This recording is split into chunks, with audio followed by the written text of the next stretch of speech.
ನಮಸ್ಕಾರ ಸ್ನೇಹಿತರೆ, ನಮ್ಮ ಅಡ್ಮೈರ್ ದ ಜರ್ನಿ ಚಾನಲ್ಗೆ ನಿಮಗೆಲ್ಲ ಹಾರ್ದಿಕ ಸ್ವಾಗತ. ಪ್ರತಿಯೊಬ್ಬರೂ ತಮ್ಮ ದಿನವನ್ನು ಸಂತೋಷದಿಂದ ಮತ್ತು ಸಕಾರಾತ್ಮಕವಾಗಿ ಪ್ರಾರಂಭಿಸಲು ಬಯಸುತ್ತಾರೆ. ಆದರೆ ಕೆಲವೊಮ್ಮೆ ನಾವು ಬೆಳಗ್ಗೆ ಎದ್ದ ತಕ್ಷಣ ಮಾಡುವ ಕೆಲವು ಅಭ್ಯಾಸಗಳು ಮನಸ್ಸಿನ ಶಾಂತಿ ಮತ್ತು ಮನೆಯ ವಾತಾವರಣದ ಮೇಲೆ ಪರಿಣಾಮ ಬೀರುತ್ತದೆ. ಇಂದಿನ ವಿಡಿಯೋದಲ್ಲಿ ಮಹಿಳೆಯರು ಬೆಳಗ್ಗೆ ಎದ್ದ ತಕ್ಷಣ ಮಾಡಬಾರದ 5 ಕೆಲಸಗಳ ಬಗ್ಗೆ ತಿಳಿದುಕೊಳ್ಳೋಣ. ವಿಡಿಯೋ ಪ್ರಾರಂಭಿಸುವ ಮೊದಲು ನಮ್ಮ ಚಾನಲ್ ಸಬ್ಸ್ಕ್ರೈಬ್ ಮಾಡಿ ಮತ್ತು ಬೆಲ್ ಐಕಾನ್ ಒತ್ತುವುದನ್ನು ಮರೆಯಬೇಡಿ. ಮೊದಲನೆಯದಾಗಿ, ಎದ್ದ ತಕ್ಷಣ ನಕಾರಾತ್ಮಕ ಮಾತು ಆಡಬೇಡಿ. ಹಿರಿಯರು ಹೇಳುವ ಪ್ರಕಾರ ಬೆಳಗ್ಗೆ ಎದ್ದ ತಕ್ಷಣ ಜಗಳ, ಕೋಪ ಅಥವಾ ನಕಾರಾತ್ಮಕ ಮಾತು ಆಡಬಾರದು. ಬೆಳಗಿನ ಸಮಯವನ್ನು ಶಾಂತ ಮತ್ತು ಸಕಾರಾತ್ಮಕವಾಗಿ ಪ್ರಾರಂಭಿಸಿದರೆ ಮನಸ್ಸಿಗೂ ನೆಮ್ಮದಿ ಸಿಗುತ್ತದೆ.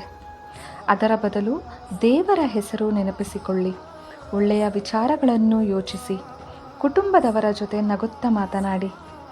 ಇವು ದಿನವನ್ನು ಸುಂದರವಾಗಿ ಆರಂಭಿಸಲು ಸಹಾಯ ಮಾಡುತ್ತದೆ. ಎರಡನೆಯದು, ಮನೆಯ ಮುಂದೆ ಕಸ ಇರಬೇಡಿ. ಮನೆಯ ಮುಖ್ಯ ಬಾಗಿಲು ಮನೆಯ ಶಕ್ತಿಯ ಪ್ರವೇಶದ್ವಾರ ಎಂದು ಕೆಲವರು ನಂಬುತ್ತಾರೆ. ಬೆಳಗ್ಗೆ ಮನೆಯ ಮುಂದೆ ಕಸ, ಧೂಳು ಅಥವಾ ಅಸ್ವಚ್ಛತೆ ಇದ್ದರೆ ಅದು ಒಳ್ಳೆಯದಲ್ಲ ಎಂದು ಹೇಳುತ್ತಾರೆ. ಅದರ ಕಾರಣ, ಮನೆಯ ಮುಂದೆ ಸ್ವಚ್ಛತೆ ಇಡಿ, ರಂಗೋಲಿ ಹಾಕಿ, ನೀರು ಸಿಂಪಡಿಸಿ. ಇವು ಮನೆಯಲ್ಲಿ ಸಕಾರಾತ್ಮಕ ವಾತಾವರಣವನ್ನು ಹೆಚ್ಚಿಸುತ್ತದೆ. ಮೂರನೆಯದು, ಎದ್ದ ತಕ್ಷಣ ಮೊಬೈಲ್ ನೋಡಬೇಡಿ. ಇತ್ತೀಚಿನ ದಿನಗಳಲ್ಲಿ ಬಹಳ ಜನರು ಎದ್ದ ತಕ್ಷಣ ಮೊಬೈಲ್ ನೋಡುತ್ತಾರೆ. ಆದರೆ ಬೆಳಿಗ್ಗೆ ಕಣ್ಣು ತೆರೆಯುತ್ತಿದ್ದಂತೆಯೇ ಸೋಷಿಯಲ್ ಮೀಡಿಯಾ ಅಥವಾ ನಕಾರಾತ್ಮಕ ಸುದ್ದಿಗಳನ್ನು ನೋಡುವುದು ಮನಸ್ಸಿನ ಮೇಲೆ ಪರಿಣಾಮ ಬೀರುತ್ತದೆ.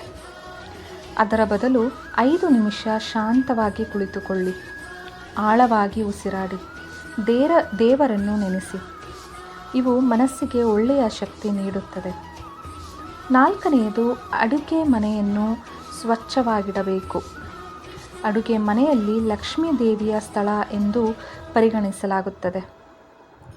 ಬೆಳಗ್ಗೆ ಎದ್ದ ತಕ್ಷಣ ಅಡುಗೆ ಮನೆ ತುಂಬ ಸ್ವಚ್ಛವಾಗಿದ್ದರೆ ಕೆಲವರು ಅದನ್ನು ಒಳ್ಳೆಯ ಸೂಚನೆ ಎಂದು ಪರಿಗಣಿಸುತ್ತಾರೆ. ಆದ್ದರಿಂದ ರಾತ್ರಿ ಪಾತ್ರೆ ತೊಳೆದಿಡಿ, ಬೆಳಗ್ಗೆ ಅಡುಗೆ ಮನೆ ಕ್ಲೀನ್ ಇಡಿ, ಗ್ಯಾಸ್ ಸ್ಟವ್ ಸ್ವಚ್ಛವಾಗಿರಲಿ. ಇವು ಮನೆಯ ವಾತಾವರಣವನ್ನು ಸುಂದರವಾಗಿಡಿಸುತ್ತದೆ. ಐದನೆಯದು, ದೇವರ ಕೋಣೆಯನ್ನು ನಿರ್ಲಕ್ಷ್ಯ ಮಾಡಬೇಡಿ. ಬೆಳಗ್ಗೆ ದೇವರ ಕೋಣೆಯಲ್ಲಿ ದೀಪ ಹಚ್ಚುವುದು ಮತ್ತು ಪೂಜೆ ಮಾಡುವುದು ಭಾರತೀಯ ಸಂಪ್ರದಾಯದಲ್ಲಿ ವಿಶೇಷ ಸ್ಥಾನ ಹೊಂದಿದೆ. ಸಣ್ಣ ದೀಪದ ಬೆಳಕು ಕೂಡ ಮನಸ್ಸಿಗೆ ಶಾಂತಿ ನೀಡುತ್ತದೆ. ಬಹಳ ಜನರು ಬೆಳಗ್ಗೆ ದೀಪ ಹಚ್ಚುತ್ತಾರೆ, ಅಗರಬತ್ತಿ ಹಚ್ಚುತ್ತಾರೆ, ಸಣ್ಣ ಪ್ರಾರ್ಥನೆ ಮಾಡುತ್ತಾರೆ. ಇವು ದಿನವನ್ನು ಒಳ್ಳೆಯ ರೀತಿಯಲ್ಲಿ ಆರಂಭಿಸಲು ಸಹಾಯ ಮಾಡುತ್ತದೆ. ಹೆಚ್ಚುವರಿ ಬೆಳಗಿನ ಒಳ್ಳೆಯ ಅಭ್ಯಾಸಗಳು ಯಾವುದೆಂದರೆ, ತುಳಸಿ ಗಿಡಕ್ಕೆ ನೀರು ಹಾಕಿ, ಸೂರ್ಯನಿಗೆ ನಮಸ್ಕಾರ ಮಾಡಿ, ಸಕಾರಾತ್ಮಕ ಹಾಡು ಕೇಳಿ, ಕುಟುಂಬದವರ ಜೊತೆ ಪ್ರೀತಿಯಿಂದ ಮಾತನಾಡಿ, ಮನೆ ಕಿಟಕಿಗಳನ್ನು ತೆರೆಯಿರಿ. ಸ್ನೇಹಿತರೆ, ಇವು ನಮ್ಮ ಸಂಪ್ರದಾಯ ಮತ್ತು ನಂಬಿಕೆಗಳಿಗೆ ಸಂಬಂಧಿಸಿದ ವಿಷಯಗಳು. ಆದರೆ ಸ್ವಚ್ಛತೆ, ಸಕಾರಾತ್ಮಕತೆ ಮತ್ತು ಶಾಂತಿಯುತ ಜೀವನ ಶೈಲಿ ಎಲ್ಲರಿಗೂ ಮುಖ್ಯ. ಈ ಅಭ್ಯಾಸಗಳಲ್ಲಿ ನೀವು ಯಾವುದನ್ನು ಈಗಾಗಲೇ ಪಾಲಿಸುತ್ತಿದ್ದೀರಾ? ಕಮೆಂಟ್ನಲ್ಲಿ ತಿಳಿಸಿ. ವಿಡಿಯೋ ಇಷ್ಟವಾದರೆ ಲೈಕ್ ಮಾಡಿ, ನಮ್ಮ admire the journey channel subscribe ಮಾಡಿ, ಈ ವಿಡಿಯೋವನ್ನು ನಿಮ್ಮ ಕುಟುಂಬದವರಿಗೂ ಶೇರ್ ಮಾಡಿ. ಧನ್ಯವಾದಗಳು.